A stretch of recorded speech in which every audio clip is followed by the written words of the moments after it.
ನಮಸ್ಕಾರ. Mission 150 target 2023 BJP ದಶಸೂತ್ರ ಹೇಗಿದೆ? 19 ಮಂದಿಗೆ ಸೀಕ್ರೆಟ್ ಟಾಸ್ಕ್. ಬೈಠಕ್ನಲ್ಲಿ ನಡೆದಿದ್ದೇನು? ಸಿದ್ದರಾಮೋತ್ಸವಕ್ಕೆ ಕಮಲ ಪಡೆ ಕೊಡುತ್ತಾ ಠಕ್ಕರ್. ವಿಧಾನಸಭಾ ಚುನಾವಣೆಗೆ ಕೇಸರಿ ಪಡೆ ತಯಾರಿ. ಚಿಂತನ ಮಂಥನ ಮೂಲಕ ಬಿಜೆಪಿ ತಾಲೀಮು. ಮಿಷನ್ 150 ಸಾಧಿಸಲು ಹೇಗಿದೆ ಸಂತೋಷ್ ಫಾರ್ಮುಲಾ? ಇದೇ ಈ ಹೊತ್ತಿನ ಫೋಕಸ್ 18 2023 ಮಹಾಯಾಗ. ನಾನು ಚೈತ್ರರಾಜ್.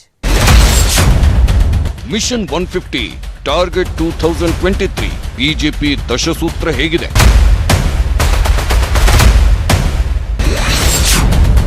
ಹತ್ತೊಂಬತ್ತು ಮಂದಿಗೆ ಸೀಕ್ರೆಟ್ ಟಾಸ್ಕ್. ಬೈಠಕ್ನಲ್ಲಿ ನಡೆದಿದ್ದೇನು? ಸಿದ್ದರಾಮೋತ್ಸವಕ್ಕೆ ಕಮಲ ಪಡೆ ಕೊಡುತ್ತಾ ಟಕ್ಕರ್. 2023 ವಿಧಾನಸಭಾ ಚುನಾವಣೆಗೆ ಇನ್ನು 8 ತಿಂಗಳು ಬಾಕಿ ಇದೆ. ಮುಂಬರುವ ವಿಧಾನಸಭಾ ಸಮರವನ್ನ ಶತಾಯಗತಾಯ ಗೆಲ್ಲಲೇಬೇಕು ಅಂತ 3 ಪಕ್ಷಗಳು ಪಣತೊಟ್ಟು ನಿಂತಿವೆ. ಈಗಿನಿಂದಲೇ ರಂಗತಾಲೀಮು ಶುರು ಮಾಡಿಕೊಂಡಿವೆ. ಅದರಲ್ಲೂ ಒಂದು ಹೆಜ್ಜೆ ಮುಂದಿರೋ ಬಿಜೆಪಿ ಈಗಿನಿಂದಲೇ 2023 ಚುನಾವಣಾ ಅಖಾಡಕ್ಕೆ ಧುಮುಕಿದ್ದು ರಣಕಹಳೆಯನ್ನೇ ಮೊಳಗಿಸಿದೆ. ಇದು ಯಾಗ, ಮಹಾಯಾಗ. 2023 ಇದೇ ಮಹಾಯಾಗವನ್ನೇ ಕೇಸರಿ ಪಾಳೆಯ ಈಗ ಕೈಗೊಂಡಿದೆ. ರಾಜ್ಯದಲ್ಲಿ ಮತ್ತೆ ಅಧಿಕಾರದ ಚುಕ್ಕಾಣಿ ಹಿಡಿಯಬೇಕು ಅನ್ನೋ ಮಹದಾಸೆ ಇಟ್ಟುಕೊಂಡಿರೋ ಬಿಜೆಪಿ ಈಗಿನಿಂದಲೇ ಫೌಂಡೇಶನ್ ಹಾಕಿಕೊಳ್ಳುತ್ತಿದೆ. ಬ್ಲೂ ಪ್ರಿಂಟ್ ರೆಡಿ ಮಾಡಿಕೊಳ್ಳುತ್ತಿದೆ. ಎದುರಾಳಿಗಳ ವಿರುದ್ಧ ತೊಡೆತಟ್ಟಿ ನಿಲ್ಲಲು ಮೆಗಾ ಸ್ಟ್ರೋಕ್ ಹೂಡಲು ಸಜ್ಜಾಗಿದೆ.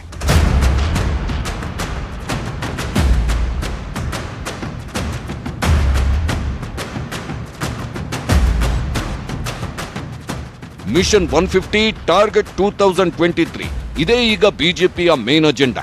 ರಾಜ್ಯದ ನಾಯಕರಿಂದ ಹಿಡಿದು ದಿಲ್ಲಿ ನಾಯಕರವರೆಗೂ 2023 ಚುನಾವಣೆಯ ವಿಚಾರವೇ ತಲೆಯಲ್ಲಿ ಗಿರಿಕಿ ಹೊಡೆಯುತ್ತಿದೆ. ಕರುನಾಡ ಗದ್ದುಗೆಯನ್ನ ಅಲಂಕರಿಸಲು ತುದಿಗಾಲಿನಲ್ಲಿ ನಿಂತಿರೋ ಕೇಸರಿ ಕಲಿಗಳು ದಶಸೂತ್ರ ಹೂಡಿದ್ದಾರೆ. ಈ ನಡುವೆ ಬಿಜೆಪಿ ಚಿಂತನಾ ಸಭೆಯಲ್ಲಿ 19 ಜನ ಸಚಿವರಿಗೆ ಸೀಕ್ರೆಟ್ ಟಾಸ್ಕ್ ನೀಡಲಾಗಿದೆ. ಅಧಿಕಾರದ ಚುಕ್ಕಾಣಿ ಹಿಡಿಯಲು ಯಾಗ ಮಾಡುತ್ತಿರುವ ಕಮಲಪಾಳೆಯ ಸಿದ್ದರಾಮೋತ್ಸವಕ್ಕೆ ಟಕ್ಕರ್ ಕೊಡಲು ಸಜ್ಜಾಗಿದೆ. ಡೂ ಆರ್ ಡೈ ಅಂತಿವಲ್ಲ, ಮಾಡು ಇಲ್ಲವೇ ಮಡಿ ಎಂಬಂತೆ ಈ ಬಾರಿ ಸಂಪೂರ್ಣ ಬಹುಮತದೊಂದಿಗೆ ರಾಜ್ಯದ ಚುಕ್ಕಾಣಿಯನ್ನ ಹಿಡಿಯಲೇಬೇಕು ಅಂತ ಬಿಜೆಪಿ ಪ್ರತಿಜ್ಞೆ ಮಾಡಿದಂತಿದೆ. ಮೊದಲೇ ಬಿಜೆಪಿ ಹೇಳಿ ಕೇಳಿ ಮೆಗಾ ಪ್ಲಾನ್ ಮಾಡೋದ್ರಲ್ಲಿ, ರಣತಂತ್ರ ಹೂಡೋದ್ರಲ್ಲಿ, ಜನರ ನಾಡಿಮಿಡಿತವನ್ನ ತಿಳಿದುಕೊಳ್ಳೋದ್ರಲ್ಲಿ ಎತ್ತಿದ ಕೈ. ಈ ಬಾರಿಯೂ ಅಷ್ಟೇ. ಎಲ್ಲ ಪಕ್ಷಗಳಿಗಿಂತಲೂ ಮೊದಲೇ ಚುನಾವಣಾ ರಣಾಂಗಣಕ್ಕೆ ಧುಮುಕಿರೋ ಕೇಸರಿ ಪಾಳೆಯ ಭರ್ಜರಿ ಪ್ರಿಪರೇಷನ್ ಮಾಡಿಕೊಳ್ಳುತ್ತಿದೆ. ಇದರ ಅಂಗವಾಗಿಯೇ ಜುಲೈ 15ರಂದು ಬೆಂಗಳೂರಿನಲ್ಲಿ ಚಿಂತನಾ ಸಮಾವೇಶ ನಡೆಸಿದೆ. ಚಿಂತನ ಮಂಥನ ಮೂಲಕ ಬಿಜೆಪಿ ತಾಲೀಮು ನಡೆಸಿದೆ.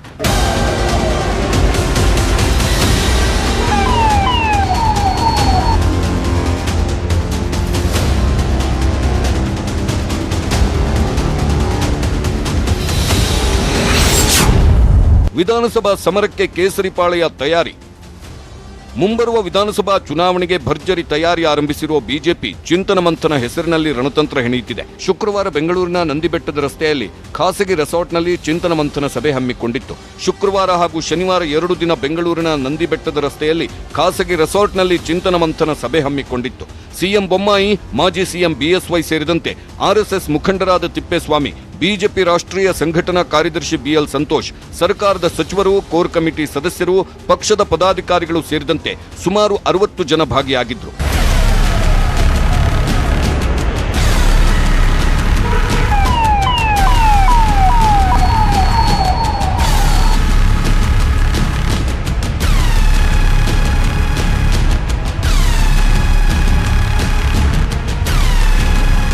ಸಭೆಯುದ್ದಕ್ಕೂ 2023 ಮಿಷನ್ 150 ಕುರಿತು ಭಾರಿ ಚರ್ಚೆ ಆಗಿದೆ. ಮುಂಬರುವ ಚುನಾವಣೆಯಲ್ಲಿ ಬಿಜೆಪಿ ಶತಾಯಗತಾಯ 150 ಸ್ಥಾನಗಳನ್ನು ಗೆಲ್ಲಲೇಬೇಕು ಅಂತ ಈಗಾಗಲೇ ಗುರಿಯನ್ನ ಇಟ್ಕೊಂಡಿದೆ. ರಾಜ್ಯ ಬಿಜೆಪಿ ಕಲಿಗಳು 150 ಸ್ಥಾನಗಳನ್ನು ಗೆಲ್ಲಲೇಬೇಕು ಅಂತ ಅಮಿತ್ ಶಾ ಕೂಡ ಟಾಸ್ಕ್ ನೀಡಿದ್ದಾರೆ. ಆರ್ಎಸ್ಎಸ್ ನಾಯಕರು ಯಾವುದೇ ಪಕ್ಷದ ಸಹಾಯವಿಲ್ಲದೆ ಅವರ ಜೊತೆ ದೋಸ್ತಿ ಮಾಡಿಕೊಳ್ಳದೆ ಏಕಾಂಗಿಯಾಗಿ ಸರ್ಕಾರ ರಚಿಸಿ ಅನ್ನೋ ಕಿವಿಮಾತು ಹೇಳಿದ್ದಾರೆ. ಬಿಜೆಪಿ ಆರ್ಎಸ್ಎಸ್ ನಾಯಕರ ಮಾತನ್ನು, ಅವರ ಇಶಾರೆಯನ್ನ ಚಾಚು ತಪ್ಪದೆ ಪಾಲಿಸುವಂತಹ ಪಕ್ಷ. ಈ ಬಾರಿಯ ಬೈಠಕ್ನಲ್ಲೂ ಕೂಡ ಅಷ್ಟೇ. ಆರ್ಎಸ್ಎಸ್ ರಾಜ್ಯ ಬಿಜೆಪಿ ಕಲಿಗಳಿಗೆ ಕೆಲವೊಂದು ಟಾಸ್ಕ್ಗಳನ್ನು ನೀಡಿದೆ.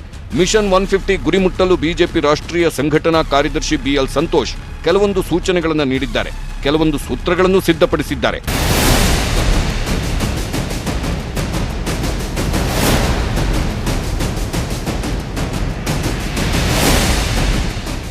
2023ರ ಚುನಾವಣೆಯಲ್ಲಿ 150 ಸ್ಥಾನ ಗೆಲ್ಲಲು ಬಿಎಲ್ ಸಂತೋಷ್ ರಾಜ್ಯ ನಾಯಕರಿಗೆ ಕರೆ ಕೊಟ್ಟಿದ್ದಾರೆ. ಕಾರ್ಯಕರ್ತರು ಪಕ್ಷ ಸಂಘಟನೆಯಲ್ಲಿ ಹೆಚ್ಚೆಚ್ಚು ತೊಡಗಿಸಿಕೊಳ್ಳಬೇಕು, ಸ್ಪೀಡಪ್ ಆಗಬೇಕು. ಈಗಿನಿಂದಲೇ ಎಲ್ಲರೂ ಎಲೆಕ್ಷನ್ ಸಿದ್ಧತೆಗೆ ವೇಗ ನೀಡಬೇಕು. ಸಚಿವರು, ಶಾಸಕರು ಈಗಿರುವ ನಿಮ್ಮ ಕ್ಷೇತ್ರಗಳ ಜೊತೆ ಹೆಚ್ಚುವರಿ ಕ್ಷೇತ್ರ ಗೆಲ್ಲಿಸಿಕೊಡಬೇಕು. ಆಗ ಬಿಜೆಪಿಗೆ ಗೆಲುವು ಸುಲಭದ ಬುತ್ತಿ ಆಗುತ್ತೆ. ವಿಭಾಗವಾರು ಮಟ್ಟದಲ್ಲಿ ಚುನಾವಣೆ ತಯಾರಿ ಜೋರಾಗಬೇಕು.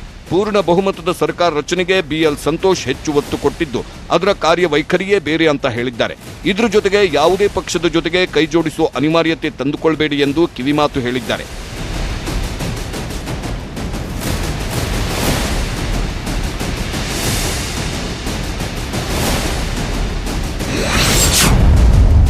ಬಹುಮತದ ಮಂತ್ರ ಜಪಿಸಿದ ಆರ್ಎಸ್ಎಸ್ ನಾಯಕರು. ಸಚಿವರ ರಿಪೋರ್ಟ್ ಕಾರ್ಡ್, ಇಲಾಖೆ ಸಾಧನೆ ಬಗ್ಗೆ ಚರ್ಚೆ. ಚುನಾವಣಾ ಗಂಭೀರತೆ ಬಗ್ಗೆ ಹೈಕಮಾಂಡ್ ನಿರ್ದೇಶನ ನೀಡಿರುವ ಹಿನ್ನೆಲೆಯಲ್ಲಿ ರಾಜ್ಯ ಬಿಜೆಪಿ ನಾಯಕರು ಚುನಾವಣಾ ಕಾರ್ಯಸೂಚಿ ಸಿದ್ಧಪಡಿಸಲು ಹೊರಟಿದ್ದಾರೆ. ಬಿಜೆಪಿ ಏಕಾಂಗಿಯಾಗಿ ದೊಡ್ಡ ಪಕ್ಷವಾಗಿ ಹೊರಹೊಮ್ಮಿದ್ರೂ ಕೂಡ ಇಲ್ಲಿವರೆಗೂ ಬಹುಮತ ಸಾಧಿಸುವಲ್ಲಿ ಎಡವುತ್ತಾ ಇದೆ. ಇದೇ ವಿಚಾರವೇ ಬೈಠಕ್ನ ಮೇನ್ ಹೈಲೈಟ್ ಆಗಿತ್ತು. ಕೇಸರಿಪಾಳೆಯ ಎಡವುತ್ತಾ ಇರೋದೆಲ್ಲಿ, ಎಲ್ಲಿ ತನ್ನನ್ನು ತಾನು ಬೂಸ್ಟ್ ಮಾಡಿಕೊಳ್ಬೇಕು, ಯಾವ ಏರಿಯಾದಲ್ಲಿ ಬೂಸ್ಟರ್ ಡೋಸ್ ನೀಡಬೇಕು ಅನ್ನೋ ವಿಚಾರಗಳ ಬಗ್ಗೆಯೇ ಬೆಳಕು ಚೆಲ್ಲಲಾಯಿತು. ಹೆಚ್ಚೆಚ್ಚು ಚರ್ಚೆ ಮಾಡಲಾಯಿತು. ಚಿಂತನಾ ಸಭೆಯಲ್ಲಿ ಪಕ್ಷ ಹಾಗೂ ಸರ್ಕಾರದ ನಡುವಿನ ಸಮನ್ವಯತೆ ಹೇಗಿದೆ, ಸರ್ಕಾರದ ಯೋಜನೆಯನ್ನ ಜನರಿಗೆ ತಲುಪಿಸುವಲ್ಲಿ ಕಾರ್ಯಕರ್ತರ ಪಾತ್ರ ಏನು ಅನ್ನೋದರ ಬಗ್ಗೆ ಚರ್ಚೆ ನಡೆದಿದೆ. ಇದ್ರ ಜೊತೆಗೆ ಇತ್ತೀಚಿನ ಚುನಾವಣಾ ಫಲಿತಾಂಶ ಮತ್ತು ಮುಂಬರುವ ಚುನಾವಣೆಗಳಿಗೆ ಹೇಗೆ ಸನ್ನದ್ಧಗೊಳಿಸೋದರ ಕುರಿತು ಸಮಾಲೋಚನೆ ನಡೆದಿದೆ. ಇದರ ಜೊತೆಗೆ ಸಚಿವರ ವರ್ಷದ ಸಾಧನೆ, ಇಲಾಖೆಗಳಲ್ಲಿನ ಪ್ರಗತಿ, ಶಾಸಕರು ಸಚಿವರ ಜನಪ್ರಿಯತೆ ಕುರಿತು ಡಿಸ್ಕಸ್ ಆಗಿದೆ. ಅಲ್ಲದೆ ಸಭೆಯಲ್ಲಿ ಬಿಎಲ್ ಸಂತೋಷ್ ಹೈಕಮಾಂಡ್ನಿಂದ ಬಂದಿರೋ ಸಂದೇಶವನ್ನ ಸಚಿವರಿಗೆ ಟಾಸ್ಕ್ ಫೋರ್ಸ್ ರೂಪದಲ್ಲಿ ಹಂಚಿಕೆ ಮಾಡಿದ್ದಾರೆ.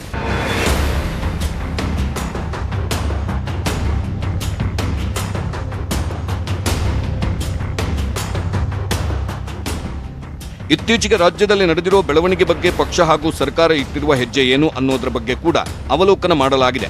ಇತ್ತೀಚಿನ ದಿನಗಳಲ್ಲಿ ರಾಜ್ಯದಲ್ಲಿ ನಡೆದ ಹಲವು ಅಹಿತಕರ ಘಟನೆಗಳು, ಉದಾಹರಣೆಗೆ ಧರ್ಮದಂಗಲ್, ಎರಡು ಕೋಮಿನ ನಡುವೆ ಕಚ್ಚಾಟ, ರಾಜ್ಯದ ಹಿಜಾಬ್ ಕಲಹ ಅಂತಾರಾಷ್ಟ್ರೀಯ ಮಟ್ಟದವರೆಗೂ ಸದ್ದು ಮಾಡಿತ್ತು. ದೇವಸ್ಥಾನ, ಮಸೀದಿವಾರ್, ಮ್ಯಾಂಗೋ ಮಹಾಯುದ್ಧ, ಹೀಗೆ ಸಾಲು ಸಾಲು ಸರಣಿ ವಿವಾದಗಳು ರಾಜ್ಯ ಸರ್ಕಾರಕ್ಕೆ ಕಪ್ಪು ಚುಕ್ಕೆ ತಂದಿವೆ. ಬಿಜೆಪಿ ಸರ್ಕಾರ ರಾಜ್ಯದಲ್ಲಿ ಕಾನೂನು ಸುವ್ಯವಸ್ಥೆ ಕಾಪಾಡುವಲ್ಲಿ ಸಂಪೂರ್ಣ ವಿಫಲವಾಗಿದೆ ಅಂತ ವಿರೋಧ ಪಕ್ಷಗಳು ಪುಂಖಾನುಪುಂಖವಾಗಿ ಆರೋಪ ಮಾಡಿದ್ವು. ಈ ಎಲ್ಲ ವಿಚಾರಗಳ ಬಗ್ಗೆಯೂ ಚಿಂತನ ಮಂಥನದಲ್ಲಿ ಚರ್ಚೆ ಮಾಡಲಾಯಿತು. ಈ ಎಲ್ಲ ವಿಚಾರಗಳು 2023ರ ಚುನಾವಣೆ ಮೇಲೆ ಪ್ರಭಾವ ಬೀರುವ ಸಾಧ್ಯತೆ ಇದೆ. ಈ ವಿಚಾರಗಳನ್ನು ಸರ್ಕಾರ ಹೇಗೆ ಹ್ಯಾಂಡಲ್ ಮಾಡಬೇಕು, ಜನರನ್ನ ಹೇಗೆ ಮನವರಿಕೆ ಮಾಡಬೇಕು ಅನ್ನೋದರ ಬಗ್ಗೆ ಆರ್ಎಸ್ಎಸ್ ನಾಯಕರು, ಸಿಎಂ ಸೇರಿದಂತೆ ಕೇಸರಿ ಕಲಿಗಳಿಗೆ ಸಲಹೆ ನೀಡಿದ್ದಾರೆ.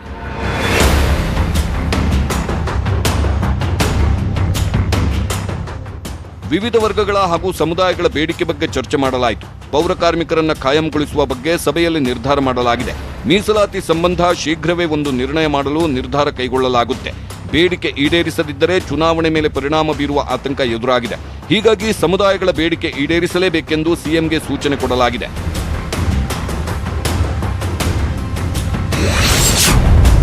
ತವರು ಜಿಲ್ಲೆ ಉಸ್ತುವಾರಿಗಾಗಿ ಸಚಿವರ ಡಿಮಾಂಡ್. ಈ ಬಾರಿ ಸಿಎಂ ಬೊಮ್ಮಾಯಿ ಜಿಲ್ಲಾ ಉಸ್ತುವಾರಿ ಹಂಚಿಕೆ ಮಾಡುವಾಗ ಒಂದು ಅಚ್ಚರಿಯ ನಿರ್ಧಾರ ಕೈಗೊಂಡಿದ್ರು. ಯಾವ ಸಚಿವರಿಗೂ ಅವರವರ ಜಿಲ್ಲಾ ಹೊಣೆಗಾರಿಕೆಯನ್ನ ನೀಡಿರಲಿಲ್ಲ. ಎಲ್ಲರಿಗೂ ಬೇರೆ ಬೇರೆ ಜಿಲ್ಲೆಯ ಉಸ್ತುವಾರಿಯನ್ನೇ ನೀಡಲಾಗಿತ್ತು. ಎಲ್ಲಾ ಸಚಿವರು ಒಲ್ಲದ ಮನಸ್ಸಿನಿಂದಲೇ ಜಿಲ್ಲಾ ಉಸ್ತುವಾರಿಯನ್ನ ಒಪ್ಪಿಕೊಂಡಿದ್ರು. ಈಗ ಚುನಾವಣಾ ದೃಷ್ಟಿಯಿಂದ ತವರು ಜಿಲ್ಲಾ ಉಸ್ತುವಾರಿಗಾಗಿ ಮಿನಿಸ್ಟರ್ಗಳು ಒತ್ತಡ ಹಾಕ್ತಿದ್ದಾರೆ. ನಮ್ಮ ಕ್ಷೇತ್ರವನ್ನ ಭದ್ರಪಡಿಸಬೇಕೆಂದು ತವರು ಜಿಲ್ಲೆಗಳಿಗೆ ಬೇಡಿಕೆ ಇಟ್ಟಿದ್ದಾರೆ. ಒಂದ್ ವೇಳೆ ತಮ್ಮದೇ ಸ್ವಂತ ಕ್ಷೇತ್ರ ನೀಡಿದ್ರೆ ಅಲ್ಲಿನ ಜನರ ನಾಡಿಮಿಡಿತವನ್ನ ತಿಳಿದುಕೊಳ್ಳಬಹುದು, ತಮ್ಮ ಸ್ಥಾನವನ್ನ ಭದ್ರಪಡಿಸಿಕೊಳ್ಳಬಹುದು.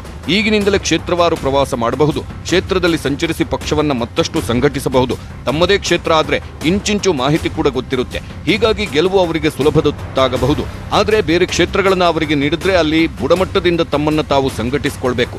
ಇದು ಅಷ್ಟು ಸುಲಭದ ಮಾತಲ್ಲ. ಹೀಗಾಗಿ ಚಿಂತನಾ ಬೈಠಕ್ನಲ್ಲಿ ತಮ್ಮ ತವರು ಜಿಲ್ಲೆಗಳಿಗಾಗಿ ಸಚಿವರು ಅಪ್ಲಿಕೇಶನ್ ಹಾಕಿದ್ದಾರೆ.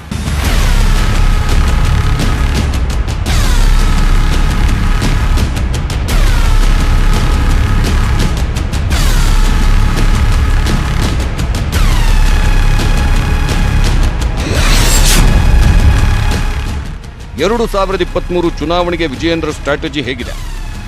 ವಿಜಯೇಂದ್ರ ಚುನಾವಣಾ ತಂತ್ರಗಾರ, ಬಿಜೆಪಿ ಟಾಸ್ಕ್ ಸ್ಪೆಷಲಿಸ್ಟ್. ಯಾವುದೇ ಚುನಾವಣೆ ಇರಲಿ ವಿಜಯೇಂದ್ರ ಆ ಚುನಾವಣಾ ಉಸ್ತುವಾರಿ ವಹಿಸಿಕೊಂಡ್ರೆ ಚುನಾವಣೆ ಗೆಲ್ಲೋದಂತೂ ಗ್ಯಾರಂಟಿ. ಎಷ್ಟೋ ಕಡೆ ಬಿಜೆಪಿ ಅಡ್ರೆಸ್ಸೇ ಇಲ್ಲದಂತಹ ಕ್ಷೇತ್ರದಲ್ಲೂ ಕಮಲಪಾಳೆಯ ಗೆಲುವಿನ ನಗೆ ಬೀರಿದೆ. ಶಿರಾ ಚುನಾವಣೆ ಆಗಿರಬಹುದು, ಕೆಆರ್ ಪೇಟೆ ಚುನಾವಣೆ ಆಗಿರಬಹುದು.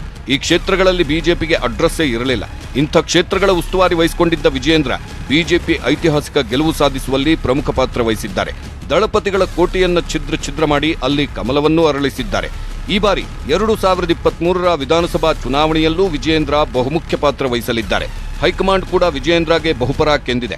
ಈ ಚಿಂತನಾ ಸಭೆಯಲ್ಲಿ ವಿಜಯೇಂದ್ರ ಪವರ್ ಪ್ರೆಸೆಂಟೇಷನ್ ಮಾಡಿದ್ದಾರೆ. 2023ರ ಚುನಾವಣೆ ಸವಾಲು ತೊಂದರೆಗಳ ಬಗ್ಗೆ ಪಟ್ಟಿ ಮಾಡಿ ಆ ಬಗ್ಗೆ ವರಿಷ್ಠರ ಗಮನಕ್ಕೆ ತಂದಿದ್ದಾರೆ. ಈ ಸಮಸ್ಯೆಗಳ ಬಗ್ಗೆ ಹಾಗೂ ಅದಕ್ಕೆ ಪರಿಹಾರಗಳ ಬಗ್ಗೆಯೂ ಸಮಾಲೋಚನೆ ನಡೆಸಿದ್ರು ವಿಜಯೇಂದ್ರ.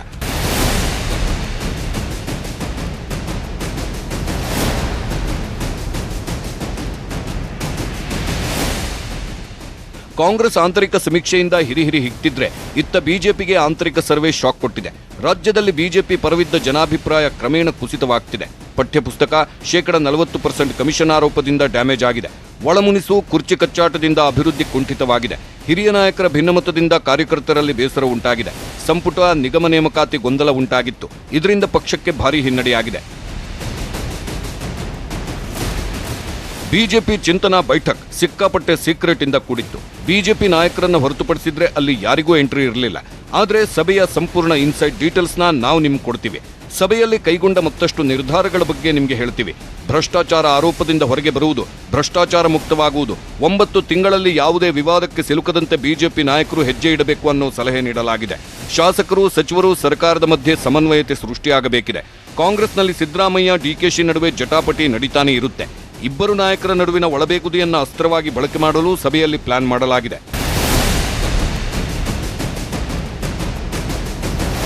ಸಿದ್ದರಾಮೋತ್ಸವಕ್ಕೆ ಕೌಂಟರ್ ಆಗಿ ಜಿಲ್ಲಾವಾರು ಕಾರ್ಯಕ್ರಮ ಹಮ್ಮಿಕೊಳ್ಳಲು ಮೆಗಾ ಪ್ಲಾನ್ ಮಾಡಲಾಗಿದೆ.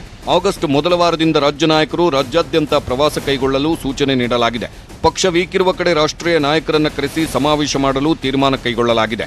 ಹಳೆ ಮೈಸೂರು ಭಾಗದಲ್ಲಿ 40 ಸ್ಥಾನ ಗೆಲ್ಲಲು ಬೇರೆ ಪಕ್ಷದವರಿಗೆ ಗಾಳ ಹಾಕಲು ಆಪರೇಷನ್ ಕಮಲ ಮಾಡಲು ಕೂಡ ಚಿಂತನೆ ನಡೆಸಲಾಗ್ತಿದೆ. ಅತ್ತ ಸಚಿವರು ತಮ್ಮ ತವರು ಜಿಲ್ಲೆಗಳಿಗೆ ಬೇಡಿಕೆ ಇಟ್ಟಿದ್ರೆ ಇತ್ತ ಚಿಂತನಾ ಸಭೆಯಲ್ಲೂ ಈ ಬಗ್ಗೆ ಮಾತುಕತೆ ನಡೆದಿದೆ. ತವರು ಜಿಲ್ಲೆಗಳನ್ನೇ ಸಚಿವರಿಗೆ ಉಸ್ತುವಾರಿ ಸ್ಥಾನವನ್ನಾಗಿ ನೀಡುವುದು, ಪಕ್ಷದಲ್ಲಿ ಒಳಬೇಗುದೇ ಅತೃಪ್ತಿ ಅಸಮಾಧಾನ ಇದ್ರೆ ಇದು ಮುಂಬರುವ ಚುನಾವಣೆ ಮೇಲೆ ಪರಿಣಾಮ ಬೀರುವ ಸಾಧ್ಯತೆ ಹೆಚ್ಚಿದೆ. ಹೀಗಾಗಿ ಭಿನ್ನಮತ ಶಮನ ಮಾಡಿ ಖಾಲಿ ನಿಗಮ ಸ್ಥಾನ ಸಚಿವ ಸ್ಥಾನ ತುಂಬಲು ಡಿಸೈಡ್ ಮಾಡಲಾಗಿದೆ. ಯಡಿಯೂರಪ್ಪ ಮಾರ್ಗದರ್ಶನದಲ್ಲಿ ಚುನಾವಣೆಗೆ ಹೋಗುವುದು ಮತ್ತು ಹಿಂದೂ ಮತಗಳನ್ನು ಕ್ರೋಢೀಕರಿಸಿ ಪಕ್ಷ ಸಂಘಟಿಸಲು ತೀರ್ಮಾನ ಕೈಗೊಳ್ಳಲಾಗಿದೆ.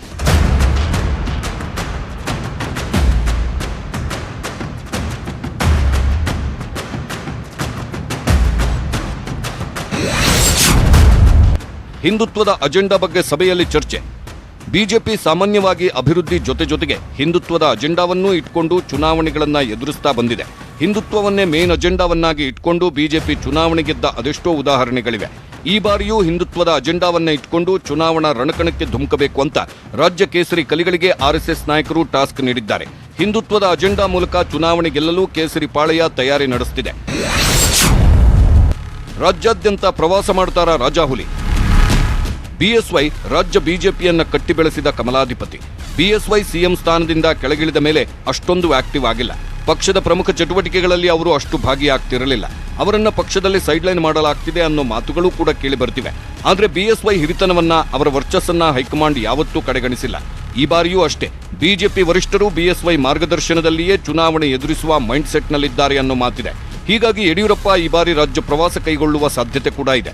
ಈ ಕಡೆ ಬಿಜೆಪಿ 2023ರ ಮಹಾಯಾಗ ಮಾಡುತ್ತಿದ್ರೆ ಇತ್ತ ಕಾಂಗ್ರೆಸ್ ಅನ್ನ ಕಟ್ಟಿ ಹಾಕುವುದಕ್ಕೂ ಪ್ಲಾನ್ ಕೂಡ ಮಾಡುತ್ತಿದೆ. ಸಿದ್ದರಾಮೋತ್ಸವಕ್ಕೆ ಸರಿಯಾಗಿ ಕೌಂಟರ್ ಕೊಡುವುದಕ್ಕೆ ಕೇಸರಿ ಪಾಳೆಯ ಸದ್ದಿಲ್ಲದೆ ತಾಲೀಮು ನಡೆಸುತ್ತಿದೆ.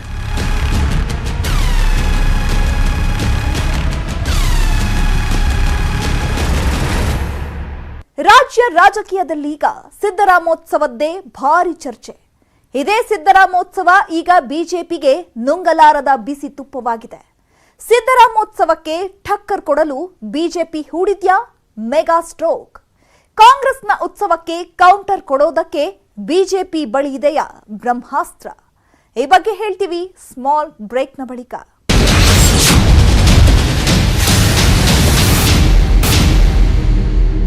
ಕಾಂಗ್ರೆಸ್ನಲ್ಲಿನ ಸಿದ್ದರಾಮೋತ್ಸವ ಬಿಜೆಪಿಗೂ ಕೊಂಚ ಟೆನ್ಷನ್ ತಂದಿದೆ. ಆದರೆ ಇದೇ ಉತ್ಸವಕ್ಕೆ ಸರಿಯಾಗಿ ಪೈಪೋಟಿ ಕೊಡೋದಕ್ಕೂ ಬಿಜೆಪಿ ಭರ್ಜರಿ ರಂಗ ತಾಲೀಮು ಶುರು ಮಾಡಿದೆ. ಹಾಗಾದ್ರೆ ಬಿಜೆಪಿ ಬತ್ತಳಿಕೆಯಲ್ಲಿರೋ ಆ ದಾಳ ಯಾವುದು? ಸಿದ್ದರಾಮೋತ್ಸವಕ್ಕೆ ಕೌಂಟರ್ ಕೊಡೋದಕ್ಕೆ ಬಿಜೆಪಿ ಬಳಿ ಇರೋ ಪ್ಲಾನ್ ಯಾವುದು? ಈ ಬಗ್ಗೆ ಹೇಳ್ತೀವಿ ನೋಡಿ. ಸಿದ್ದರಾಮೋತ್ಸವಕ್ಕೆ ಕೌಂಟರ್ ಕೊಡಲು ಸಾಧನಾ ಸಮಾವೇಶ. ಜುಲೈ 28ಕ್ಕೆ ಬಿಜೆಪಿಯಿಂದ ಸಾಧನಾ ಸಮಾವೇಶ.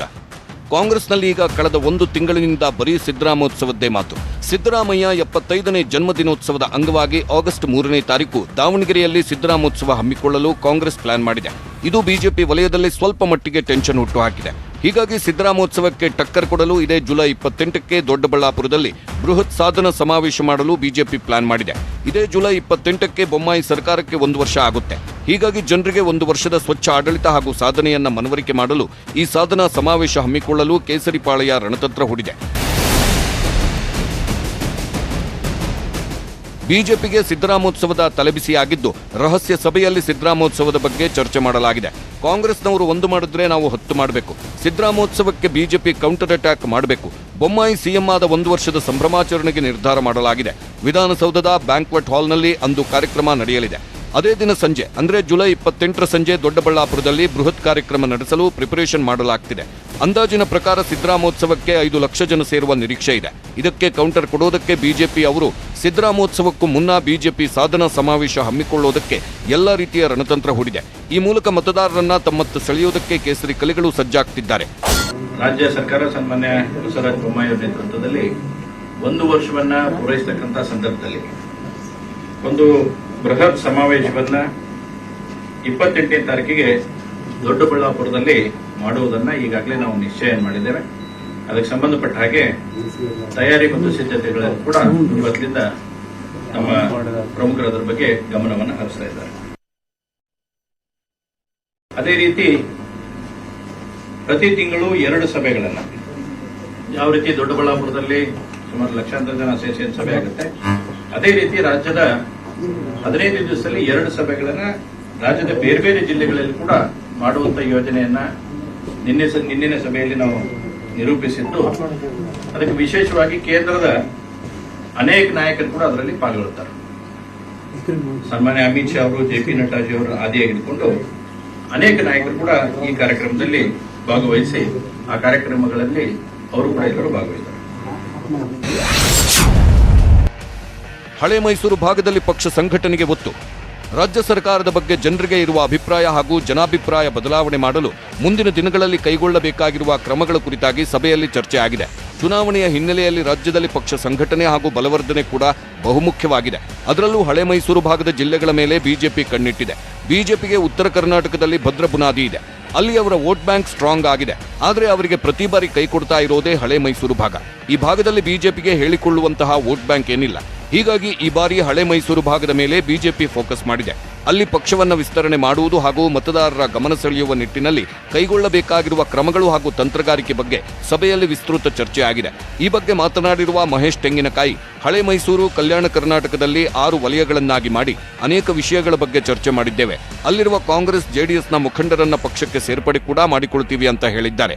ವಿಶೇಷವಾಗಿ ಹಳೆ ಮೈಸೂರು ಮತ್ತು ಕಲ್ಯಾಣ ಕರ್ನಾಟಕಕ್ಕೆ ಸಂಬಂಧಪಟ್ಟ ಹಾಗೆ ಒಟ್ಟು 6 ವಲಯಗಳನ್ನಾಗಿ ನಾವು ವಿಂಗಡಣೆ ಮಾಡಿ ಕಲ್ಯಾಣ ಕರ್ನಾಟಕ, ಕಿತ್ತೂರು ಕರ್ನಾಟಕ, ಮಧ್ಯ ಕರ್ನಾಟಕ, ಕರಾವಳಿ ಕರ್ನಾಟಕ, ಹಳೆ ಮೈಸೂರು ಭಾಗ ಹಾಗೂ ಬೆಂಗಳೂರು ವಲಯ, ಈ ರೀತಿ 6 ವಲಯಗಳನ್ನು ಮಾಡಿ ಅದಕ್ಕೆ ಸಂಬಂಧಪಟ್ಟ ಹಾಗೆ ಅನೇಕ ವಿಷಯಗಳನ್ನು ಕೂಡ ನಾವು ಚರ್ಚೆ ಮಾಡಿದ್ದೇವೆ. ವಿಶೇಷವಾಗಿ ಕಲ್ಯಾಣ ಕರ್ನಾಟಕ ಮತ್ತು ಹಳೆ ಮೈಸೂರು ಆ ಭಾಗದಲ್ಲಿ ಭಾರತೀಯ ಜನತಾ ಪಾರ್ಟಿಯನ್ನ ಬಲಪಡಿಸುವಂತ ನಿಟ್ಟಿನಲ್ಲಿ ಅನೇಕ ಯೋಜನೆಗಳನ್ನ, ಕಾರ್ಯಕ್ರಮಗಳನ್ನು ಕೈಗೆತ್ತಿಕೊಳ್ಳುವಂತಹ ಪ್ರಯತ್ನ ಆಗ್ತಾ ಇದೆ. ರಾಜ್ಯ ಬಿಜೆಪಿ ಕಚೇರಿಯಲ್ಲಿ ಪಕ್ಷದ ಪ್ರಧಾನ ಕಾರ್ಯದರ್ಶಿಗಳು ಸುದ್ದಿಗೋಷ್ಠಿ ನಡೆಸಿ ಬಿಜೆಪಿ ಬೈಠಕ್ ಬಗ್ಗೆ ಮಾತನಾಡಿದ್ದಾರೆ. ಈ ಬಗ್ಗೆ ಮಾತನಾಡಿದ ಬಿಜೆಪಿ ಪ್ರಧಾನ ಕಾರ್ಯದರ್ಶಿ ಮಹೇಶ್ ತೆಂಗಿನಕಾಯಿ, 150 ಸೀಟು ಗೆಲ್ಲಲು ಯಾವ ರೀತಿ ಕಾರ್ಯತಂತ್ರ ಮಾಡಬೇಕು ಎಂದು ಚರ್ಚೆ ಮಾಡಿದ್ದೇವೆ ಎಂದು ಹೇಳಿದ್ದಾರೆ. ಚಿಂತನಾ ಬೈಠಕ್ ಒಂದು ವಿಶೇಷವಾದಂತಹ ಸಭೆಯನ್ನ ರಾಜ್ಯಾಧ್ಯಕ್ಷರಾಗಿರ್ತಕ್ಕಂಥ ನಳಿನ್ ಕುಮಾರ್ ಕಟೀಲ್ ಅವರ ನೇತೃತ್ವದಲ್ಲಿ ಸುಮಾರು 10 ಗಂಟೆಗಳ ಕಾಲ ಒಂದು ವಿಶೇಷವಾದಂತಹ ಸಭೆಯನ್ನ ಮುಂಬರ್ತಕ್ಕಂಥ 2023ರ ವಿಧಾನಸಭಾ ಚುನಾವಣೆಗೆ ಮಿಷನ್ 150 ಯಾವ ರೀತಿಯಾಗಿ ನಾವು ಸಾಧಿಸಬೇಕು ಮತ್ತು ಒಟ್ಟು ಕಾರ್ಯಯೋಜನೆ ಏನು ಇರಬೇಕು ಅನ್ನುವಂತಹ ಕಲ್ಪನೆ ಇಟ್ಕೊಂಡು ನಿನ್ನೆ ದಿವಸ ಒಂದು ಸಭೆಯನ್ನು ನಾವು ಈಗಾಗಲೇ ಆಗಿದೆ. ಸ್ಪೆಷಲಿ 19 ಸಚಿವರಿಗೆ 19 ಟಾಸ್ಕ್ಗಳನ್ನು ಸಭೆಯಲ್ಲಿ ನೀಡಲಾಗಿದೆ. ತಮ್ಮ ತಮ್ಮ ಇಲಾಖೆಗಳ ಯೋಜನೆಯನ್ನ ಜನರಿಗೆ ಹೇಗೆ ತಲುಪಿಸುವುದು, ಕಾಲಿಗೆ ಚಕ್ರ ಕಟ್ಟಿಕೊಂಡು ತಮ್ಮ ಕ್ಷೇತ್ರ ಸಂಚಾರ ಮಾಡುವುದು, ಕೆಲವೊಂದು ಮಂತ್ರಿಗಳಿಗೆ ಬೇರೆ ಬೇರೆ ಕ್ಷೇತ್ರವನ್ನ ನೀಡುವ ಚಿಂತನೆಯಲ್ಲೂ ಇದ್ದಾರೆ ವರಿಷ್ಠರು ಅಂತ ಹೇಳಲಾಗುತ್ತೆ. ಎಕ್ಸ್ಪೆರಿಮೆಂಟ್ ಮಾಡೋದ್ರಲ್ಲಿ ಬಿಜೆಪಿ ಎತ್ತಿದ ಕೈ. ಹೀಗಾಗಿ ಈ ಬಾರಿಯೂ 2023ರ ಚುನಾವಣೆಗೆ ಹೊಸ ಅಂಶಗಳನ್ನು ಸೇರಿಸಲು ಹೊಸ ಗೇಮ್ ಸ್ಟ್ರೋಕ್ ಹೂಡಲು ಸಜ್ಜಾಗ್ತಿದೆ. ಪ್ರಧಾನಿ ಮೋದಿ ಕರೆಸಲು ನಡೆದಿದೆಯಾ ಪ್ಲಾನ್? ಯುಪಿ ಸಿಎಂ ಯೋಗಿಗೂ ಹೋಗಿದೆಯಾ ಆಹ್ವಾನ? ಸಿಎಂ, ಮಾಜಿ ಸಿಎಂಗಳು ಹಾಗೂ ನಾಯಕರು ಮುಂಬರುವ ದಿನಗಳಲ್ಲಿ ಪ್ರವಾಸ ಕೈಗೊಳ್ಳಲಿದ್ದಾರೆ. ತಿಂಗಳಲ್ಲಿ ಹಲವು ಬಾರಿ ರಾಷ್ಟ್ರೀಯ ನಾಯಕರನ್ನ ಕರೆಸಲು ಪ್ಲಾನ್ ಮಾಡಲಾಗಿದೆ. ಅಷ್ಟೇ ಅಲ್ಲ, ಪ್ರಧಾನಿ ನರೇಂದ್ರ ಮೋದಿ ಕರೆಸಲು ಕೂಡ ಪ್ಲಾನ್ ಮಾಡಲಾಗಿದೆ. ನರೇಂದ್ರ ಮೋದಿ ಹೆಸರಿಗೆ ಆ ವರ್ಚಸ್ಸಿದೆ, ಆ ಪವರ್ ಇದೆ. ನರೇಂದ್ರ ಮೋದಿ ರಾಜ್ಯಕ್ಕೆ ಭೇಟಿ ನೀಡಿ ರ್ಯಾಲಿಗಳಲ್ಲಿ ಭಾಗವಹಿಸಿದ್ರೆ ಇದು ಬಿಜೆಪಿಗೆ ವರದಾನವಾಗಲಿದೆ, ಪ್ಲಸ್ ಪಾಯಿಂಟ್ ಆಗಲಿದೆ. ಹಾಗೆ ಬೇರೆ ರಾಜ್ಯದ ಸಿಎಂಗಳನ್ನು ಕರೆಸಲು ಯೋಚನೆ ಮಾಡಲಾಗ್ತಿದೆ. ಈ ನಿಟ್ಟಿನಲ್ಲಿ ಉತ್ತರ ಪ್ರದೇಶದ ಸಿಎಂ ಯೋಗಿ ಆದಿತ್ಯನಾಥ್ಗೆ ಆಹ್ವಾನ ನೀಡೋ ಚಾನ್ಸಸ್ ಇದೆ. ಇದರ ಅಂಗವಾಗಿಯೇ ಜುಲೈ 15ರಂದು ಬೆಂಗಳೂರಿನಲ್ಲಿ ಚಿಂತನಾ ಸಮಾವೇಶ ನಡೆಸಿದೆ. ಚಿಂತನ ಮಂಥನ ಮೂಲಕ ಬಿಜೆಪಿ ತಾಲೀಮು ನಡೆಸಿದೆ. ಶುಕ್ರವಾರ ಬೆಂಗಳೂರಿನ ನಂದಿಬೆಟ್ಟದ ರಸ್ತೆಯಲ್ಲಿ ಖಾಸಗಿ ರೆಸಾರ್ಟ್ನಲ್ಲಿ ಚಿಂತನ ಮಂಥನ ಸಭೆ ಹಮ್ಮಿಕೊಂಡಿತ್ತು. ಒಟ್ಟಿನಲ್ಲಿ 2023ರ ಚುನಾವಣೆಯಲ್ಲಿ 150 ಸ್ಥಾನಗಳನ್ನು ಗೆದ್ದು ಬೀಗಬೇಕು, ಮತ್ತೆ ಅಧಿಕಾರದ ಚುಕ್ಕಾಣಿ ಹಿಡಿಯಬೇಕು ಅನ್ನೋದೇ ಈ ಚಿಂತನಾ ಬೈಠಕ್ನ ಮೇನ್ ಅಜೆಂಡಾ ಆಗಿದೆ.